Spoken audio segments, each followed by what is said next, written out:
Rússia e Coreia do Norte confirmam que, de fato, o encontro entre Putin e Kim Jong-un vai acontecer e, segundo a mídia sul-coreana, o Kim Jong-un já até saiu do país por meio de uma ferrovia. O que, de fato, eles vão discutir, lembrando que é um momento de bastante tensão com ameaças dos Estados Unidos já acontecendo, caso a Coreia do Norte feche algum tipo de acordo aí com a Rússia que os Estados Unidos não curta.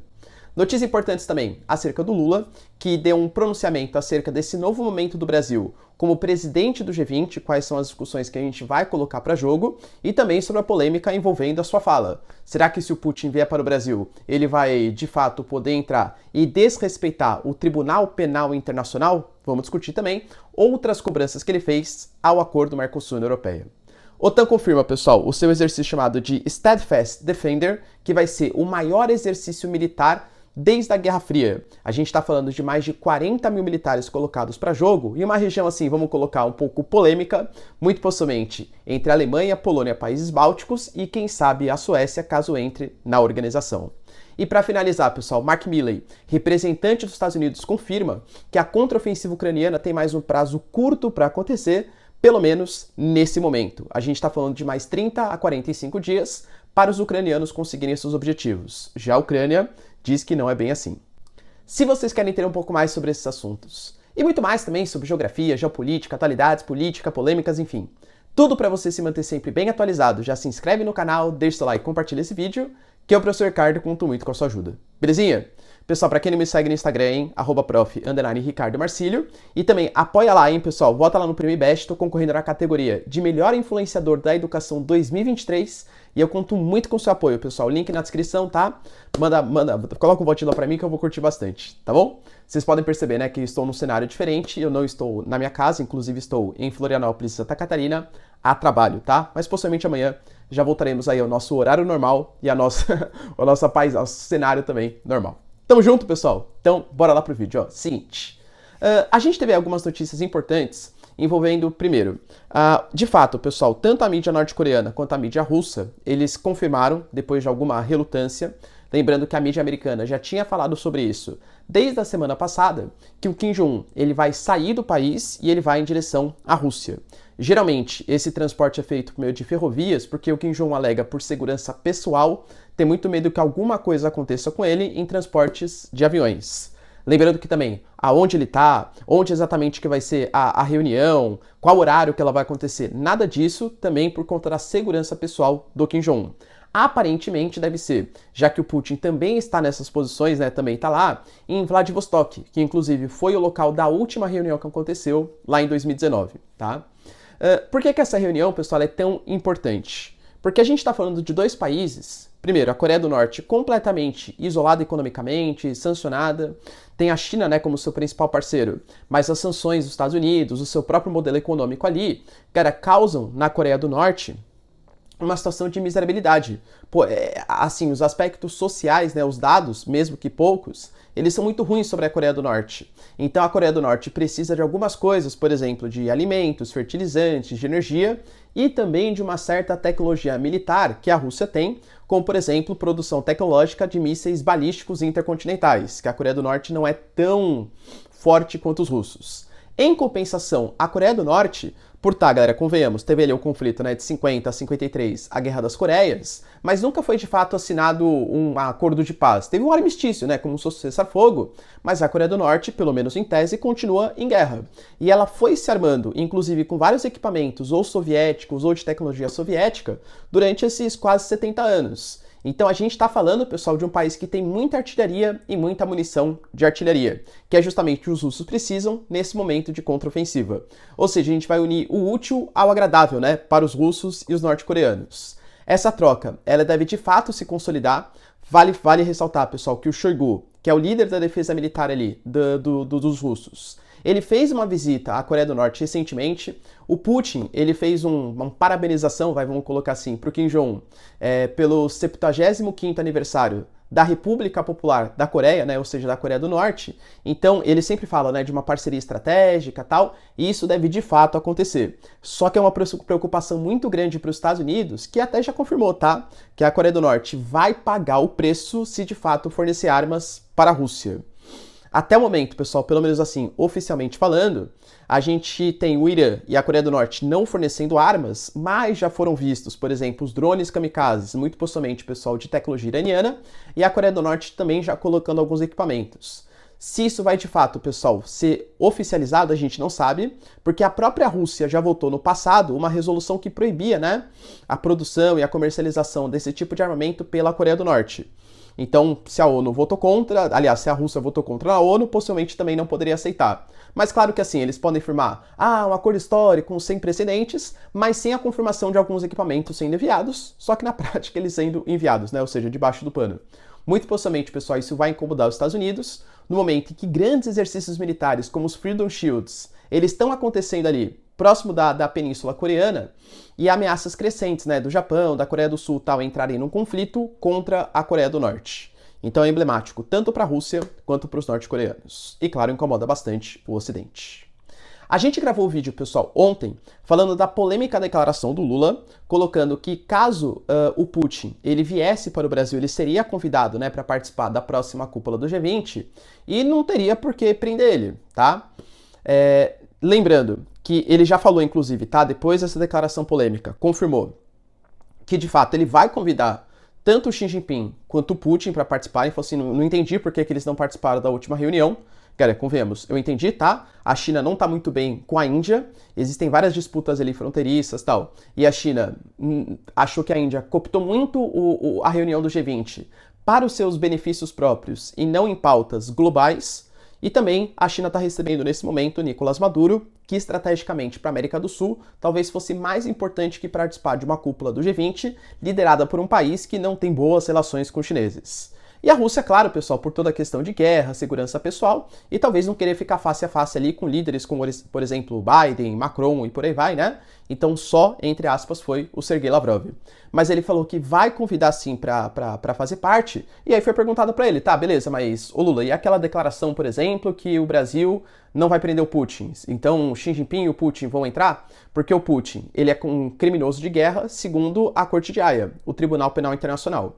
E aí o Lula falou que ele nem sabia da existência desse tribunal e que, na verdade, precisa entender exatamente qual foi a, entre aspas, né, falou de maneira irônica, a grandeza que fez o Brasil entrar, visto que países como China, como Estados Unidos, como Rússia, não fazem parte dessa organização. Ele até utilizou, né, os membros, o Conselho de Segurança Permanente da ONU não faz parte do TPI, aparentemente são só os magrinhos, né, ou seja, se referindo aos países menos importantes da geopolítica internacional. Então ele falou assim, a gente não sabe se vai sair ou não, eu só quero entender exatamente o que faz o Tribunal Penal Internacional e por que o Brasil é signatário, sendo que outros países não são, tá? E ele também afirmou que em caso de entrada do Putin no Brasil, quem deveria prender ou resolver prender não seria nem o parlamento, nem o executivo, e sim a justiça, o judiciário. Ou seja, pessoal, até ano que vem a gente vai ter bastante polêmica, tá? Nessa discussão, porque o Brasil vai assumir a presidência e muito possivelmente a próxima cúpula vai rolar no Rio de Janeiro, tá? Ou seja, o Putin, se ele for convidado, o Xi Jinping se for convidado, o Putin não poderia entrar em tese. Vai lembrar, pessoal, que ele falou que ele acha que até o ano que vem a gente não terá mais guerra, não sei se eu sou tão otimista quanto ele, tá? Então ele fala que isso não vai nem ser um problema, porque até ano que vem a gente vai ter voltado à normalidade, segundo o Lula. Outro ponto, pessoal, importante, lembrando, tá? Enquanto o Brasil, ele quer contestar, não sei se sair, né? Talvez, lembrando que o processo de saída ele é um pouco longo, demora quase um ano aí, tá? Caso o Brasil confirme que vai sair. A gente tem, por exemplo, a liderança, o chefe de governo da Armênia, querendo entrar no Tribunal Penal Internacional, que foi outro tema que a gente discutiu e agora teve a confirmação.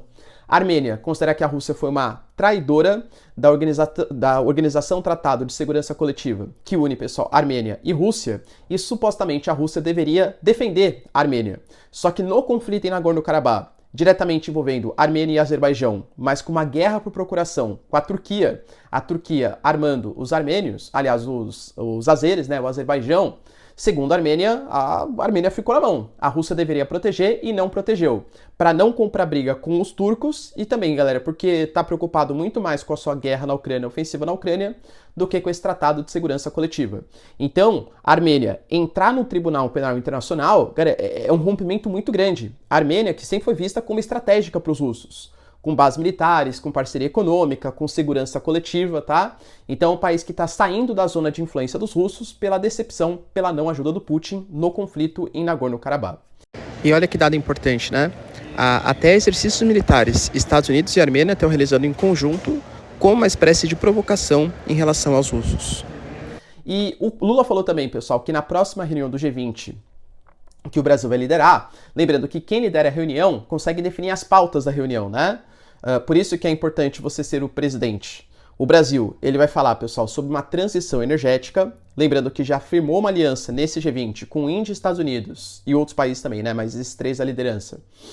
De um pacto para os biocombustíveis, falou também, pessoal, de uma questão de combater a desigualdade e a fome e sobre a mudança da governança global. Essa mudança da governança global é uma coisa que o Lula vem batendo há bastante tempo, sobre mudanças no FMI e no Banco Mundial, a forma como eles exigem o pagamento com taxa de juros, corte de gastos públicos, aumento dos impostos e por aí vai. E principalmente no Conselho de Segurança da ONU, que ele vem batendo, galera, constantemente que o Brasil e outros países, como por exemplo África do Sul, enfim, né, tem que fazer parte também dessa organização, tá? Então, teremos mudanças importantes e polêmicas até o ano que vem para saber se de fato o Putin vai participar da reunião. Você acha, pessoal, que a guerra vai ter acabado? Eu acho que não, hein? Outra notícia importante, pessoal, tá ligado? A OTAN. A OTAN liberou uma informação que o maior exercício militar da história, pelo menos desde o final da Guerra Fria, vai acontecer unindo países como, por exemplo, Polônia, Alemanha e os países bálticos. E muito possivelmente a Suécia, né, se terminar todo esse período aí de adesão à OTAN. É o maior exercício militar desde o final da Guerra Fria, porque vai contar, segundo a OTAN, com 700 missões de combate aéreo e 41 mil militares, tá? E a proposta desse exercício é bem clara. É conter um possível ataque dos russos na região ali do Mar Báltico. Professor, vai ser um exercício de defesa? Não exatamente, né? A gente percebe que todos os equipamentos, porque lembrando, esses são os países que vão participar diretamente, mas todos, ou quase todos os membros da OTAN, devem mandar também militares, equipamentos ali, enfim, para realizar o seu treinamento. Então é claro, pessoal, que a Rússia vai ver isso como uma espécie de ameaça.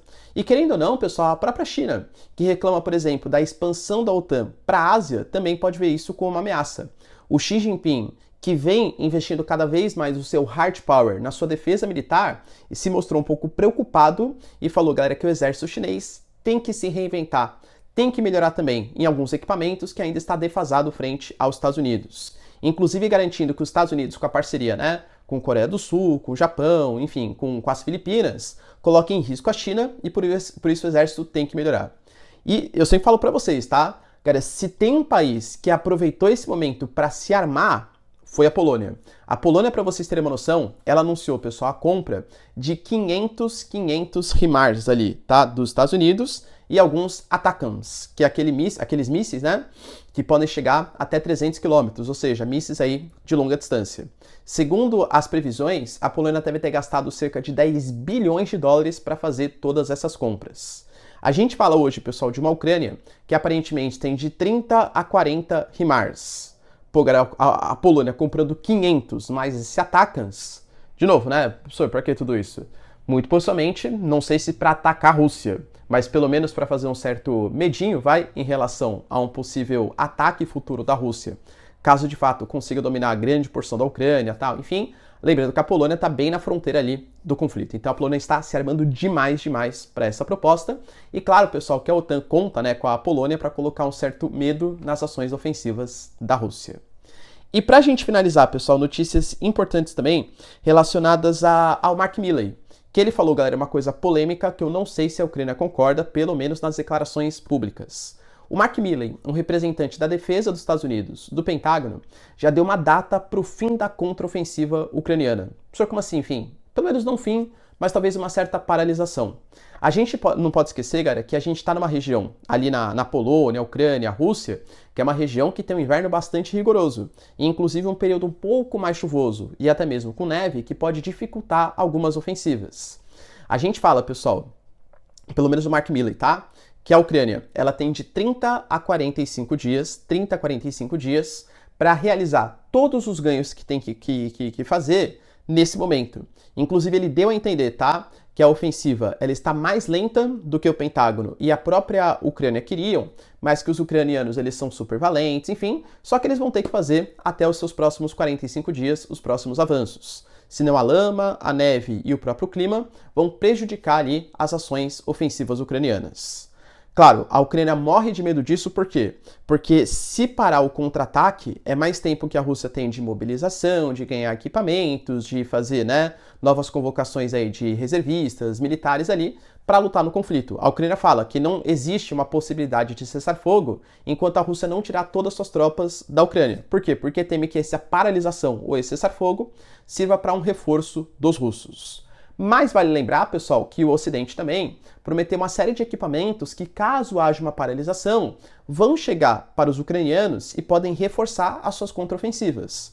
Por exemplo, o Abrams, ele já está prometido pelos Estados Unidos, mas está em período ali de treinamento ainda, tá? A gente tem, por exemplo, os caças F-16. Os americanos não mandaram, mas eles deixaram a Dinamarca, os Países Baixos mandarem para os ucranianos, mas ainda está em treinamento, ainda vai chegar. E agora existe a promessa, não ratificada, mas muito possivelmente confirmada, do ATACMS, que são esses mísseis aí de longa distância, 300 km.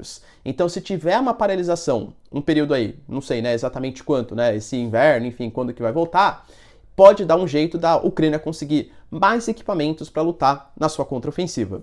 Porém, não é isso que o Budanov, que é o chefe da inteligência ali da Ucrânia, falou. Ele falou, galera, que independente do clima, do tempo, enfim, das condições atmosféricas, a Ucrânia não vai parar a sua contraofensiva pelos motivos que eu acabei de expor aqui para vocês. Isso poderia fortalecer demais os russos e prejudicar o futuro da contraofensiva ucraniana. Ou seja, tem uma certa discordância aí, entre o mentor, vamos colocar assim, da contraofensiva ucraniana, que é a OTAN, que é os Estados Unidos, e os próprios agentes ucranianos. E aí, pessoal, será que a Ucrânia vai parar, vai finalizar, vai dar um basta ali, pelo menos provisório, na sua contraofensiva? Deixa nos comentários, quero saber sua opinião. No mais, galera, se vocês curtiram o vídeo, tamo junto, beijos, abraços e tchau, tchau.